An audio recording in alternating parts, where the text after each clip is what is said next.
Tá, então vamos falar um pouquinho de grafos que, de novo, já apareceu indiretamente várias vezes, a gente até já mencionou nesse curso. Tá? Uh, um digrafo bom, ele é parecido com um grafo, mas não é um grafo. Né?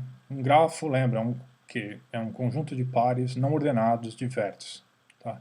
Um digrafo é um conjunto de pares ordenados de vértices. Tá? Então, digrafo é uma abreviação de grafos dirigidos, tá? Ou ainda orientados, a gente já falou de orientação hoje mesmo. Então, já falamos de arcos, eles são úteis para modelar situações em que as relações entre os objetos, pares de objetos, tá? Eles não são simétricos. Tá? Por exemplo, tem um sentido natural ou uma relação de precedência entre elas. Tá? Tipo, uma tarefa precisa ser realizada antes da outra, então você tem uma relação de precedência. Você tem uma rua que vai de uma esquina a outra, e ela é de mão única, então você tem um sentido natural associado lá. Tá? Então, para certas circunstâncias, é mais conveniente usar um digrafo do que um grafo. Tá? Formalmente, o digrafo também é um par ordenado, VE. V ainda é um conjunto finito de vértices. Tá? A diferença é que agora E é um conjunto de arcos. Tá? E o arco é um objeto orientado, ou seja, é um par ordenado de vértices, UV. Tá? Então, cada arco a gente diz que ele vai de U para V. Então, U é a cauda do arco e V é a cabeça do arco. Tá? Pela nossa definição, a gente pode ter arcos do tipo UU, ou seja, um arco que vai de U para ele mesmo. Isso é o que a gente chama de um laço. Tá? E a gente pode ter arcos indo de U para V e arcos indo de V para U.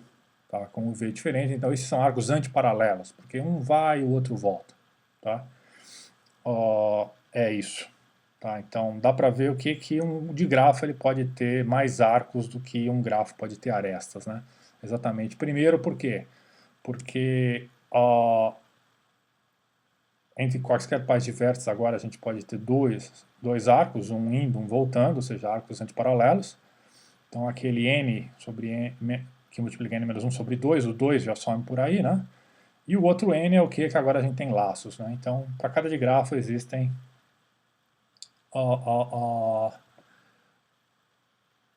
aqui 2 elevado a n sobre 2, né? Digrafos rotulados em n vértices. Tá? N quadrado agora é o número de possíveis arcos que a gente pode ter nos digrafos. E a verdade é que muitos dos conceitos que a gente introduziu para grafos, eles servem para digrafos. Tá? Obviamente tem 3 possibilidades. Tem uns que vão direto, tá? Sem a gente precisar adaptar quase nada. Tá? Exemplo disso é se 2 digrafos são iguais. Bom, está tudo definido sob conjuntos como grafos, então a definição é a mesma. Outro é trivialmente transportado, como isomorfismo. O isomorfismo agora tem que preservar o quê? Tem que preservar o arco, né, em vez de preservar a aresta. Tá? Mas desde que os arcos sejam preservados, tudo funciona. O conceito de subgrafo também é a mesma coisa, baseado em conjuntos. Então, esses conceitos são baseados puramente em conjuntos, não tem muita modificação. Outros requerem algumas adaptações. Tá? Por exemplo, vizinhança e grau. Cada vértice tinha uma vizinhança, a aresta não tinha sentido. O arco tem sentido, então a gente pode falar de grau de saída e grau de entrada. Ou seja, se a vizinhança, em geral a gente associa positivo à saída, negativo à chegada. Tá? Então, por exemplo, a vizinhança de saída do vértice U são todos os vértices para os quais tem um arco que vai de U para V. A vizinhança de chegada são todos os vértices para os quais vai de V para U. Isso aqui está ao contrário, né? Eu devia ter escrito V aqui e o V aqui. Tá? São todos os vértices V, tais que tem um arco saindo de V e chegando em U. Tá? Obviamente a vizinhança sem sentido é a união das duas vizinhanças, de saída e de chegada. Né? Então você vê que isso aqui é simplesmente um refinamento do que acontece para grafos. Tá? E com isso, se os arcos têm sentido, as matrizes de adjacências também passam a ter sentido. Né? Então elas passam a ser não simétricas. Tá? A gente coloca lá, por exemplo, fixa grau de saída, tá? Fica uma matriz de adjacência de saída. Então, se um arco vai de U para V, a gente coloca 1. Se não tem um arco indo de V, se tiver um arco indo de V para U, a gente coloca 1 também. Mas se a gente só tiver um arco de U para V, a gente coloca A de UV 1, A de VU 0. Tá? Em caso contrário, se não tiver arco, não coloca nada. Então agora a matriz de adjacência não é mais simétrica. Tá? Isso causa umas diferenças interessantes em muitas circunstâncias. E a matriz de incidência a gente tem um tratamento similar. Tá? A diferença é que agora a gente costuma colocar a cauda do arco recebendo 1 e a cabeça menos 1. Tá? Para saber exatamente o sentido que o arco tem entre os vértices. Mas todas essas são mudanças pequenas, né? E a gente consegue operar com esses objetos de forma similar. Coloquei para vocês aqui um exemplo concreto desenhado aí, um grafo de grafo D1, com 8 vértices, né? E alguns exemplos de arcos, tá? Dessa vez eu usei um outro pacote para desenhar o grafo, ele colocou aqui arcos antiparalelos como se fossem representados por essa flecha dupla. Então, um arco, em geral, a gente representa graficamente como uma flecha. Aqui é o arco que vai de 0 para 1, o arco que vai de 0 para 2, aí tem um arco que vai de 2 para 0. Também é comum você encontrar na literatura, às vezes, a anotação basicamente desse tipo, né? O arco vai e o arco vem. E aqui não fez setinha porque não sei. Tá? Em vez de simplesmente um arco com duas pontas, você vê lá o par de arcos indo e voltando. Tanto faz. Tá? Não tem muita diferença. O importante é que tenha pelo menos um sentido. Todo arco tem que ter pelo menos um sentido para mostrar a cabeça dele. A cauda é a parte que não tem aresta aí. Aqui são dois arcos, né? Antiparalelos sendo representados. A matriz de adjacência para aquele exemplo do D1 ali. Tá? Observa que ela não é mais simétrica. Tá? Se essa aqui é a diagonal principal, observa que agora ela não é mais simétrica. Obviamente, né, porque agora os arcos não são objetos simétricos, assim como as arestas eram. Tá? A gente pode ter grafos tais que as arestas, as matrizes de adjacência são simétricas. Consegue enxergar o tipo de gráfico que a gente está falando? É bem simples. Pensa um pouco, talvez isso fique como exercício depois. Tá? E, bom, modificação simples. Lema do aperto de mão. Para todo de grafo agora vale o quê? Que a soma dos graus de saída é igual à soma dos graus de entrada, que é igual ao número de arestas, né? Num grafo a gente estava somando essas duas somas e por isso que tinha duas vezes o número de arestas do outro lado, né? Tá? Então, isso aqui é trivial, prova como exercício, mas só para mostrar o tipo de modificação que acontece. Passeio, trilha, caminho, tour, circuito, ciclo, ele já induziu uma ordem natural nas arestas, como a gente falou, né? Tá? Eles podiam ser revertidos, mas ele já induzia uma certa ordem. E o conceito de grafo é o mesmo, tá? A definição é a mesma. A diferença é que tem que respeitar a ordem do arco agora. Tá? A gente não pode reverter arco em caminho, circuito, ciclo e caminho para trilha, o que seja. Tá? Então, e alguns autores usam a história de caminho orientado, trilha orientada, ciclo orientado, mas é só por clareza. Tá? Tem que respeitar arcos. Antes respeitava arestas, as arestas podiam ser revertidas. Não, agora não pode, já que os pares são ordenados. Tem que respeitar as orientações. Por que eu estou falando isso? O que foi realmente o verdadeiro motivo de eu introduzir de grafos agora? Primeiro, porque eles são importantes, e outros que realmente interessam é que, bom, todos os algoritmos que a gente desenvolveu até aqui, ou seja, a busca em profundidade, busca em largura, o Dijkstra e o Floyd-Warshall, eles funcionam tanto para grafos quanto para digrafos. A gente fez a versão em grafos, que era onde a gente estava definindo os conceitos. Mas se a gente colocar digrafos na história e fornecer a matriz de adjacência de um digrafo em vez de um grafo, lembrando que a única diferença é que a matriz de adjacência de um digrafo não é simétrica, de um grafo é, os algoritmos vão funcionar e vão respeitar a ordem dos arcos. Tá? Uma boa, as coisas foram feitas para ser desse jeito mesmo. Tá? Nenhuma modificação é necessária. Então a gente pode usar aqueles algoritmos tanto em grafos quanto em digrafos. E de novo, como a gente já falou, algumas circunstâncias é mais interessante usar um digrafo do que um grafo. E foi por isso que a gente esperou até aqui para introduzir o digrafos. Por quê? Porque muito dos objetos principais com os quais a gente trabalha, as coisas não mudam muito. Era mais fácil do que simplesmente introduzir toda a nomenclatura dos dois objetos desde o começo. Tá? Aqui, de novo, a gente só está falando que a gente já usou o conceito de orientação quando foi discutir o algoritmo de Dijkstra, tá? Mas, além do que o algoritmo de Dijkstra, né, a gente usou o conceito de orientação para definir potencial viável. Uma questão interessante, eu não mencionei potencial viável no algoritmo de Floyd-Warshall, né? Mas ele está lá. Tá? Não sei quem percebeu. Eu não mencionei porque eu não atestei, não fiz nenhum esforço em atestar a correção do algoritmo de Floyd-Warshall. Tá? A correção de Floyd-Warshall sai de forma muito simples por indução na recorrência que a gente usou para definir a função custo K. Mas os potenciais estão lá. É um bom exercício tirar os potenciais lá de dentro. Tá? Mas então a gente já falou o conceito de orientação, então todo grafo admite uma orientação, mais de uma, né? Várias, como a gente já falou, m quadrado diferente orientações, sendo m o número de arestas do grafo. Tem uma operação recíproca, tá? Que é basicamente, dado um digrafo, a gente pode considerar o grafo subjacente, que é simplesmente o grafo que a gente obtém ignorando a direção dos arcos, como se aquilo fosse aresta. Dois detalhes aí. Arcos antiparalelos vão produzir arestas paralelas no grafo subjacente. Então a gente tem que jogar uma delas fora. E laços vão produzir uma espécie de laço em grafo, que é um objeto meio chato em grafo.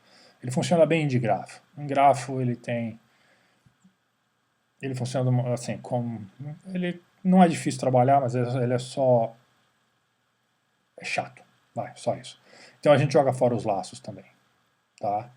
Então, aí a gente obtém um grafo subjacente. Tá? Para que isso é interessante? Bom, porque a gente tem um conceito equivalente à conectividade para digrafos.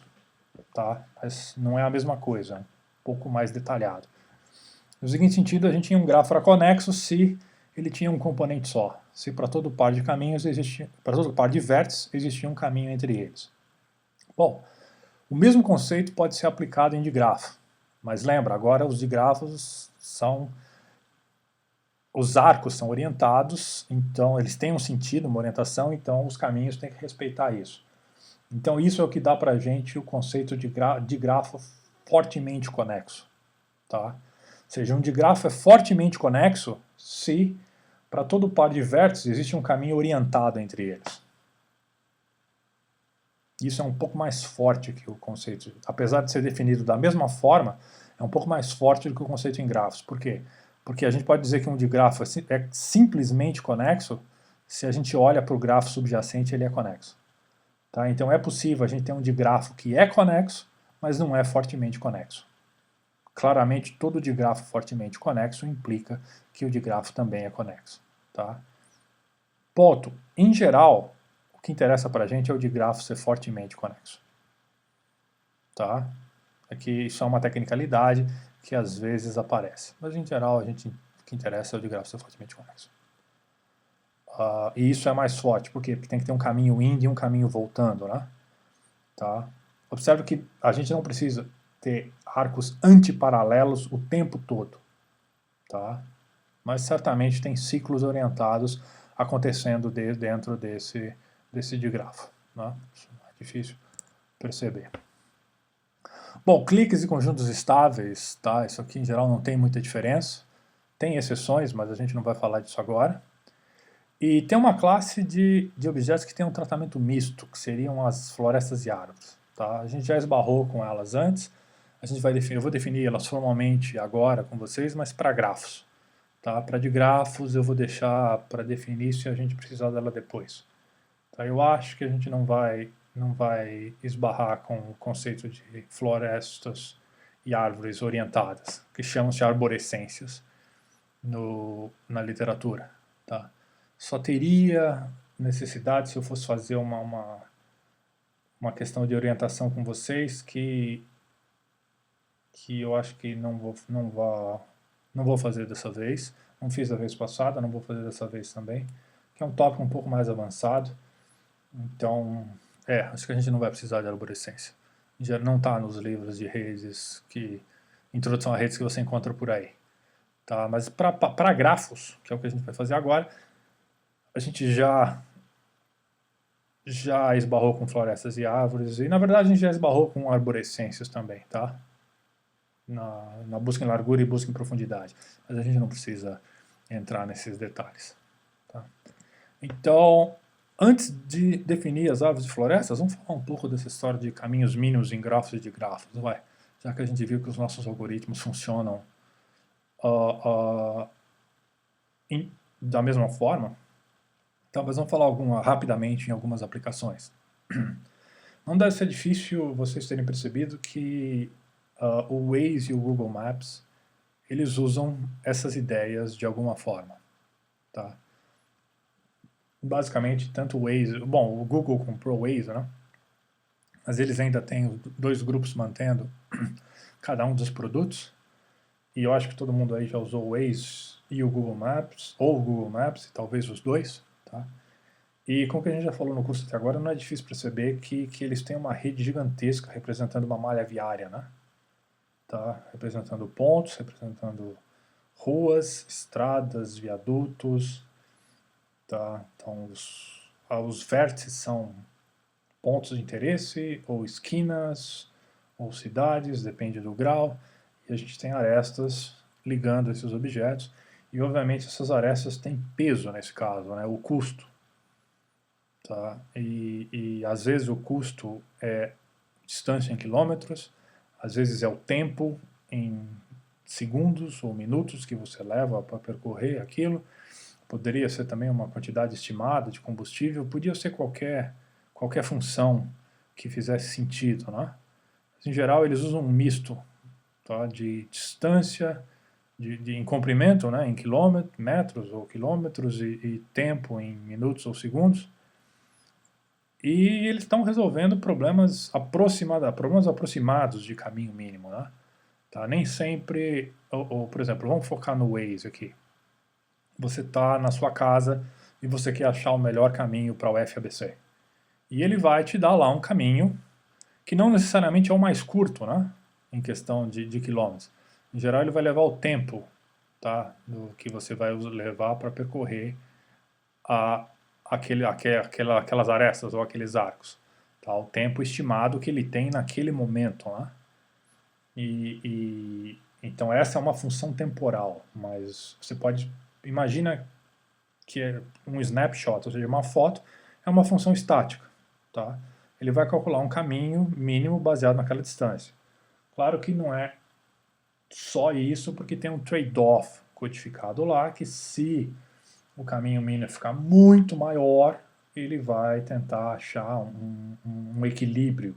Vai até te apresentar mais de uma possível rota, né? Tá? Semelhante ao exemplo que a gente fez lá da busca em largura, só que o nosso exemplo ele dava caminhos completamente ruins, né? Mas então eles te dão não só o caminho mínimo, mas assim umas alterações para o caminho mínimo. Então você vê que não é exatamente esse algoritmo que eles usam variações em cima disso, mas essas ideias algorítmicas estão lá dentro. Tá? Eles fazem muitas vezes algumas buscas multi-objetivo, locais, e obviamente o grafo deles é gigantesco. Acho que todo mundo deve ter percebido isso, né? Então, eles não ficam rodando algoritmos cúbicos toda hora, como o Floyd Walsh. Tá?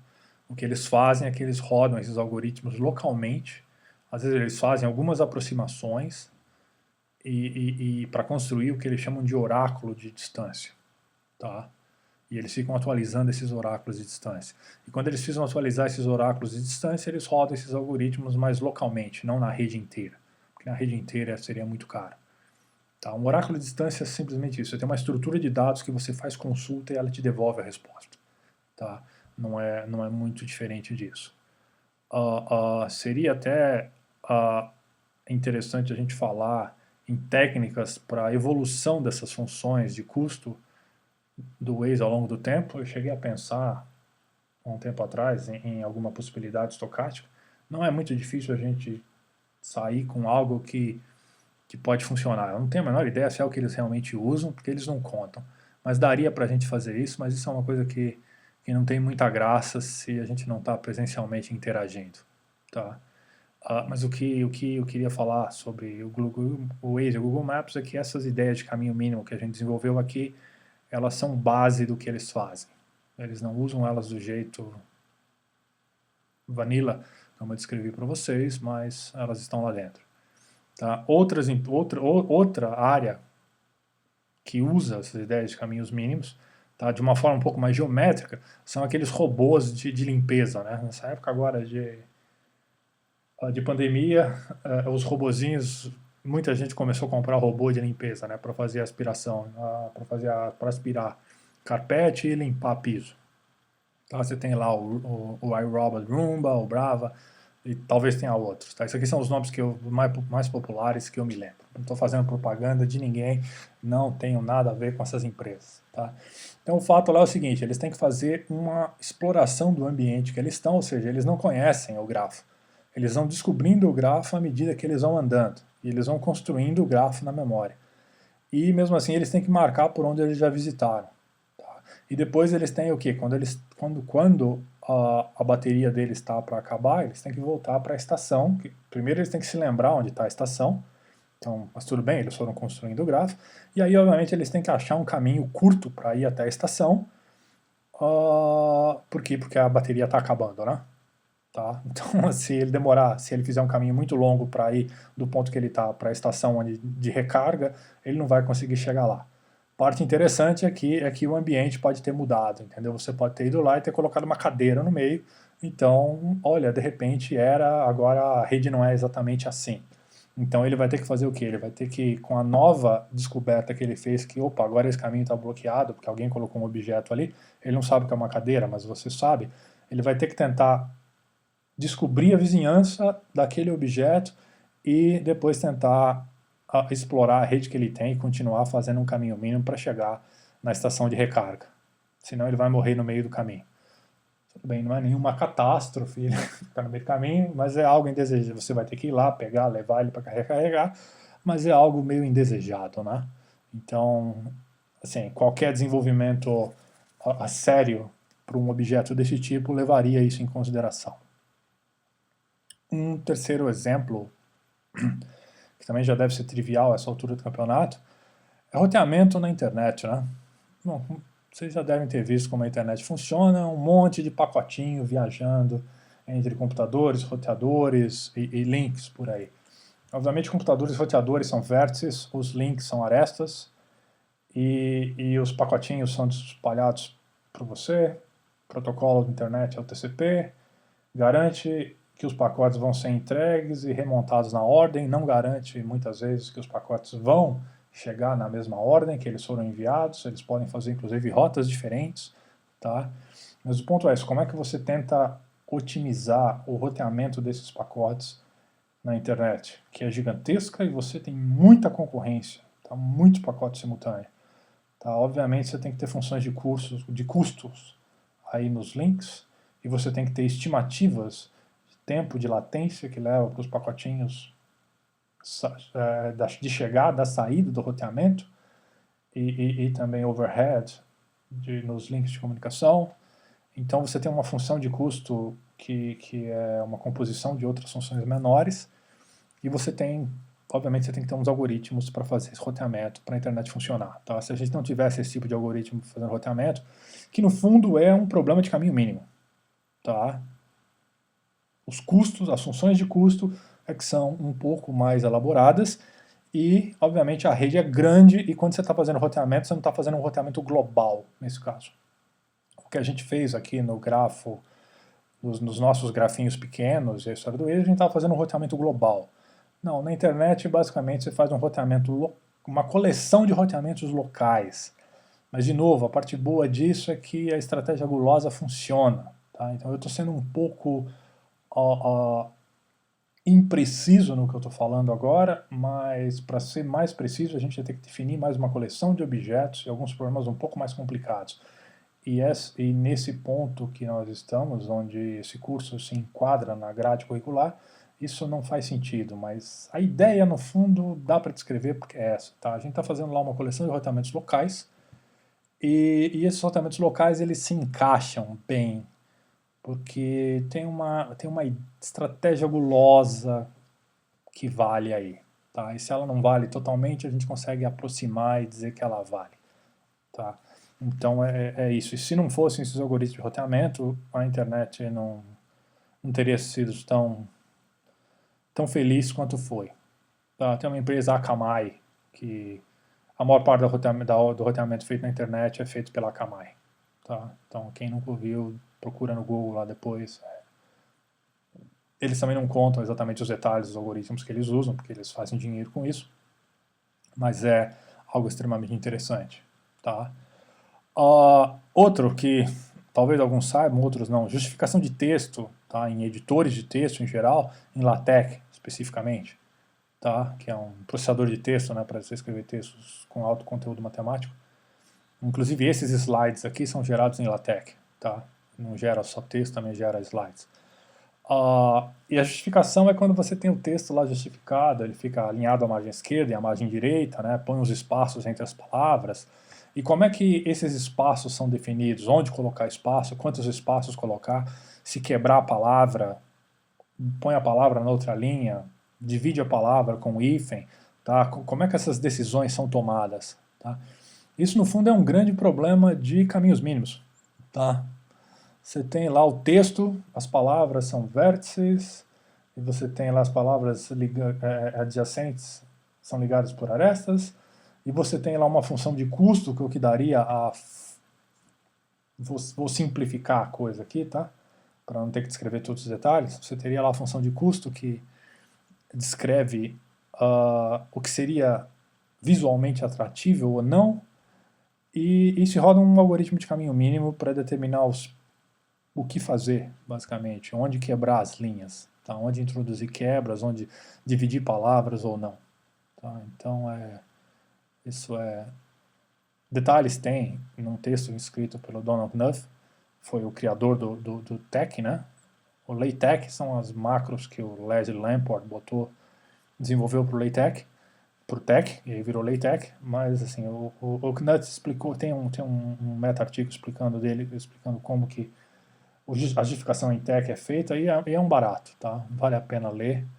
Não dá nesse curso para a gente entrar em todos esses detalhes, mas esses são simples. Então vale a pena quem tiver interesse ir lá e olhar. Não sei se outros editores de textos usam... Provavelmente eles não usam a mesma função. Eles usam alguma ideia parecida, tá? Mas não é a mesma função de custo. Por isso que às vezes eles não têm um resultado muito bom, quanto o LaTeX. O do LaTeX é fenomenal. Tá? Bom, planejamento e inteligência artificial. Tá? A gente já mencionei um pouco disso quando eu falei dos robozinhos aqui em cima de vacuum cleaner, né? Os robozinhos aspiradores de pó. Eles têm um pouco do que a gente chama de planejamento em IA, né? Que é aquela história assim, no fundo você tem um grafo de estados, você não conhece esse grafo de estados todo, você vai montando a partir da exploração e você tem que fazer um planejamento. Esse planejamento em geral envolve um problema de caminho mínimo, tá?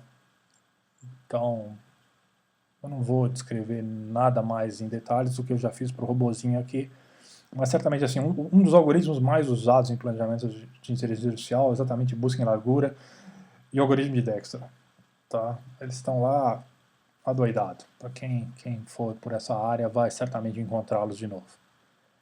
E quem for para a área de otimização também vai encontrá-los de novo sobre um outro aspecto. Quem for fazer machine learning também vai encontrar as ideias do mesmo jeito. Tá? Quem for fazer, quem tiver preocupação em estudar a genética, digamos assim, né, biologia e genética, também vai encontrar esses algoritmos de novo, tá? Para cadeias de mutações em vértices. Quer dizer, cadeias de mutações em genes, tá? Que os genes representam vértices e aí vai. Importância estrutural em redes complexas. Bom, isso a gente vai ter uma aula inteira para falar a respeito disso. Tá? E algumas das medidas de importância estrutural elas são baseadas em caminhos. E alguns desses caminhos são mínimos. Tá?